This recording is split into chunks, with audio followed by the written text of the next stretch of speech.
Hi everyone, thank you very much for joining us for another story here at Annie Narrates. The title for today's story goes like this. Greedy wife tries to do this to drag me to court and get more money out of me, so that she and my brother, who she cheated on me with, could go on trips, but suddenly wants to drop everything and live in peace as I present this one evidence against her, and it's going to take everything away from her. I, 35 male, thought that I was happily married to the love of my life, my wife Anna, 32 female. We have 2 lovely children together, Emily 2 and Adam 1. I have my own successful company, which I started all by myself and was doing pretty well for myself. I love my wife and kids. I was living the dream until 6 months ago, and everything changed when I found out that my wife was cheating on me. Let me give you some backstory. I grew up in a fairly poor family. It was just my father, my younger brother Ian, 30 male, and I were growing up. Our mother had passed away a couple of years after Ian was born. Growing up, we always relied on each other and did everything we could to help out our father. Money was tight as dad wasn't able to get good paying jobs. However, he did multiple odd jobs here and there to look after us. By the time I was 12, I knew that I had to do something to help my father out.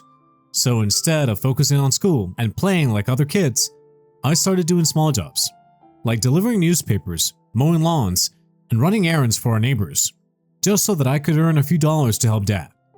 He was getting old, and I knew that as the eldest son, it was my responsibility to make sure that things ran smoothly. As I grew up, I started working part-time at multiple places. I didn't feel bad though, because I knew that everything I did was going to help my family, and seeing them happy meant everything to me. Ian was so much younger than me, and I never wanted him to go through what I was. I wanted him to be a kid, to have fun and focus on school instead of working all the time like me, and I made sure that he did. I tried my best to give Ian the childhood that I never had. Once I finished high school, I worked even harder to support them, but I knew that if I wanted to make good money, I would have to start my own business. I went back to lawn mowing.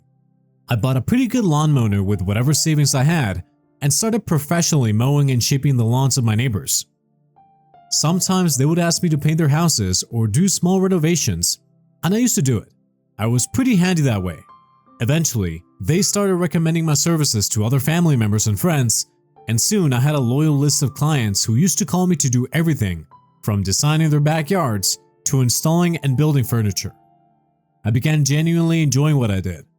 The demand for my services became so high that I couldn't do it all myself. I started employing other boys who, like me, were trying to make ends meet, and trained them. By the time I was 24, I had my own company, which specialized in all these things, and my business was booming. My dad could finally retire in peace. I bought us a new house, and my biggest achievement to date was that I was able to send Ian to college and pay his tuition in full. It had been an extremely tiring and hard road, but Ian never had to face the hardships that I did. I made sure of that. The next few years, I put all my time into building my business even more. I employed more people and soon even opened up an office, even started making my own furniture. I never really had much time to make friends and socialize, let alone have a love life. But by the time I was approaching my 30th birthday, I began to feel a void in my life. I had worked so hard to make money and survive for so many years. I now felt that it was time to focus on myself, and for the first time in 30 years, I was open to love. That's when I met Anna. She was one of my clients who initially called me to do some renovations on her parents' house. We instantly clicked. She was beautiful and very clever, also very funny. During the course of the renovations, we got close, and by the end of it, I asked her out on a date. We went on many dates together, and I realized that I was falling for her. So I gathered all my guts and asked her to be my girlfriend, and I was the happiest man in the world when she said yes. We got married around a year and a half later. It was the best day of my life. Over the years, I realized that Anna was the person I was missing. She brought so much joy into my lonely life and balanced me out as a person. I was able to be myself and let my guard down whenever I was with her. She was my safe space. She knew all about my hardships growing up, and she understood how important work was for me. She supported me and also reminded me to take a step back every time I got overwhelmed. My family loved her, and she treated them as her own. I was thrilled to start my new life with her. Ian was my best man. In his speech, he thanked me for everything I did for him, and that he was blessed to be my brother. I had tears of joy in my eyes. Ian was doing great. After college, he managed to get a job at a tech company and was doing very well for himself. He had a steady girlfriend and had even moved in with her. I was happy to see him thriving. Married life was great, and soon enough we found out that we were expecting our first baby, Emily. I was over the moon to hear the news, but at the same time I was extremely nervous. I was now responsible for a whole new life, and I didn't know if I would be able to be a good father. I doubted myself constantly, but Anna always reassured me. She calmed me down and told me that everything was going to be okay. Just looking at the way that she handled me, I knew she was going to be an amazing mother. All my fears dissolved almost instantly when I held my baby for the first time. I knew from then on that I would do everything I could to be there for her and give her the best life possible. I was having the best time being her dad. I adored everything about her, her cute smile, the way she giggled at me. I didn't even mind staying up the whole night with her, feeding her and caring for her. Anna, on the other hand, wasn't doing that well. After giving birth, she became rather distant from me and the baby. She didn't really interact with any of us, and it was as if she had no maternal instinct for Emily. She barely held her, never fed her, or even dressed her. I assumed that she was just recovering from the delivery and her hormones were all over the place, so I just gave her space. But even after 6 months, Anna didn't change. When I brought this up and told her that she might need to visit a therapist to pinpoint what was wrong, she lashed out at me. She said that her body was never going to be the same because of the pregnancy, and that was deeply troubling her. Moreover, she said that I was being unsupportive and condescending and that I needed to give her time to recover. I had never seen her act like this before, but I just kept quiet. The next few months went by the same way. I'd leave for work, but I'd be so scared to leave Emily with Anna because she became rather negligent. So we hired a nanny so that Anna could rest. One evening, I came back home to find her in a completely different mood. She said that we hadn't been intimate in a while and that she wanted to have some fun. I gladly agreed. In fact, I was happy to see that she even offered after so long. But I was still surprised by this sudden mood change. 2 weeks later, she told me that she was pregnant again, and I was shocked. We just had Emily, not even 10 months ago, and Anna hadn't still recovered from that, so I was very uncertain. But there was nothing that we could do about it. I was happy to be a dad again, but I didn't know how this was going to affect Anna. Surprisingly, she seemed fine. She actually became closer to Emily and started caring for her. I assumed things would only get better from here, but I was wrong. After Adam was born, everything seemed fine for a while, but I could feel that Anna was pulling away from me, and I had no idea what I did. She wasn't really interested in talking to me, slept before I got home, and was always occupied with the kids. I used to go over to my dad's place to get advice, and all that he told me was to be supportive. Ian was also going through a tough phase. He had broken up with his girlfriend and had lost his job. It broke my heart to see him like this, and I would do anything for him. I told him that I would give him shares in my company, and he didn't even have to work. He looked guilty when I offered and denied it, but I had to do it for him. I told him that I'd send in the paperwork soon. One day, I decided to leave work early and surprise Anna with a fancy date. I even hired a babysitter, but as I pulled up to the house, I was shocked to see Anna kissing my brother on our back porch. I almost crashed my car. As soon as they saw me, they immediately parted and acted as if nothing was wrong. But I knew what I saw. I can't really explain how I felt. Everything was just so morbid. Intense pain, betrayal, and disbelief. My own brother and my wife. I never imagined this. Ian ran to me, apologizing and crying, but Anna just stood there. When I asked him what was going on, Ian said that it was a huge mistake, but Anna shushed him and told me that everything was my fault. She said that after Emily was born, I stopped caring for her, I stopped loving her, and I was unsupportive and dismissive when she was going through a hard time. She said everyone focused on the baby and no one focused on her, and she felt alone with no one to talk to. She said that she was sure that I didn't find her attractive anymore and that I was cheating on her. Then she got pregnant again, and during this, she realized that she didn't love me anymore. She found a friend in Ian. He was someone who quote-unquote understood her and was willing to listen to her. With him, she didn't feel alone. Instead, she found a friend and support, more than I ever was, and in these few months, they fell in love with each other. She said that she was glad that I found out because she was going to tell me anyway. She wanted a divorce and was going to be with my brother. I felt like the breath was knocked out of me. I just looked at Ian, and he looked guilty but didn't say anything to defend himself. I asked him if he loved Anna, and my heart broke to see him nod his head. All of these accusations that Anna made about me being unsupportive and dismissive, about me cheating on her, were all untrue. Both of us knew it. She was the one who pushed me away, never told me anything, and didn't even care for her kids. Ian told me that he loved her and was angry with me for not loving her enough. I couldn't believe the irony. Apparently Anna, over a few months, had told him all sorts of lies about me cheating on her and physically assaulting her. Again, all untrue. But she had somehow brainwashed him into thinking that she was a victim and I was the bad person. I tried to tell him that I would never do such a thing. He said that it didn't matter because after the divorce, he was going to marry her and show her what true love was. I couldn't believe that they had turned the tables on me. I had found them cheating, and now I had to defend myself? What kind of justice was this? Nothing made sense. I was repulsed to even see them. That night, I went to a hotel because I couldn't bear the idea of sleeping at home. The reality of the situation hit me like a ton of bricks, and I finally came to terms with the morbid truth. One thing was for sure, I still loved Anna, but after this, there was no way I could salvage this relationship. The relationship between Ian and I was over too. My main worry was with the children and what was going to happen to them. The next day, I went back home and with a cool head, agreed to the divorce. I was so hurt by everything that I became sort of numb to the pain. It was like my body was on autopilot and I just wanted this nightmare to end. Ian was there. Anna said that she would be taking full custody of both kids because I was unfit to look after them and I would have to pay a heavy sum for child support. I was completely taken aback. I told her that they were my kids too, and I had just as much right over them as she did. But she just laughed and told me that she was going to drag me to court and make sure that her terms were met because courts always gave custody of the children to the mother.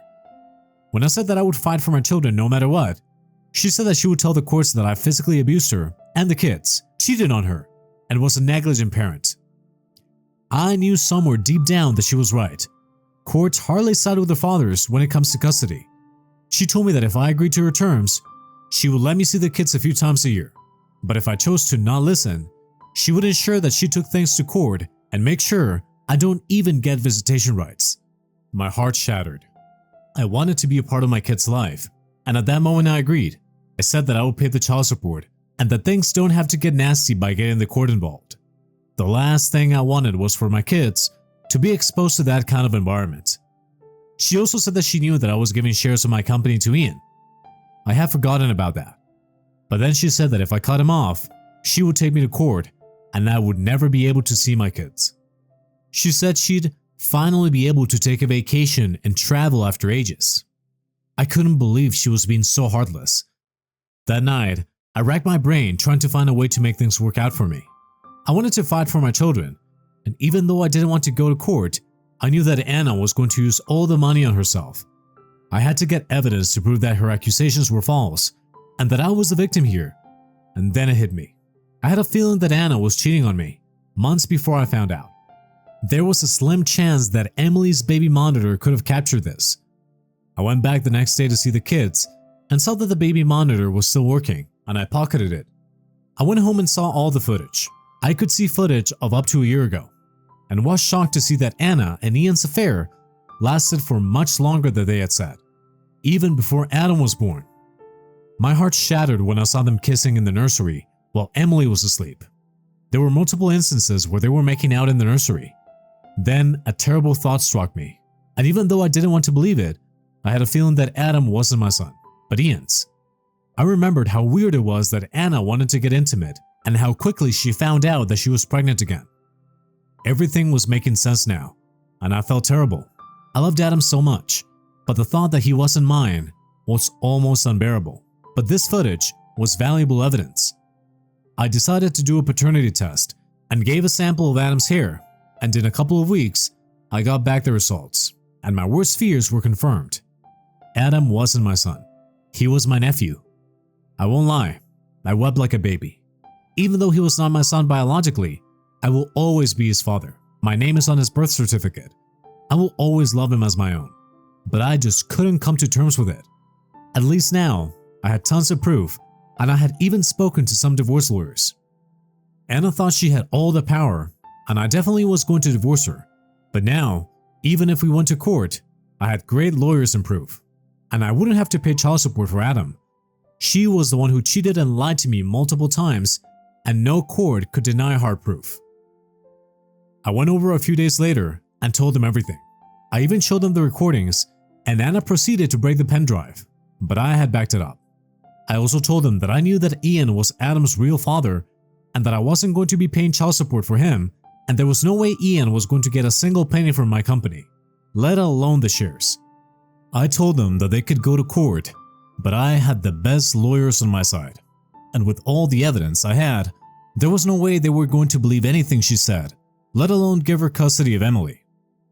I said that I would tell the court about how negligent and distant she was when Emily was born, and how she didn't care for her one bit, as well as tell the court about how she was trying to assassinate my character by accusing me of deception and assault. I could see the color from their faces drain. Anna dropped her attitude and started apologizing, begging me to take her back and saying that everything was a huge mistake. She said that it was her fault and that she was being stupid. She requested me to just drop everything so that we could go back to living in peace and that she was never going to cross me again. I knew all of this was lies, but I just left.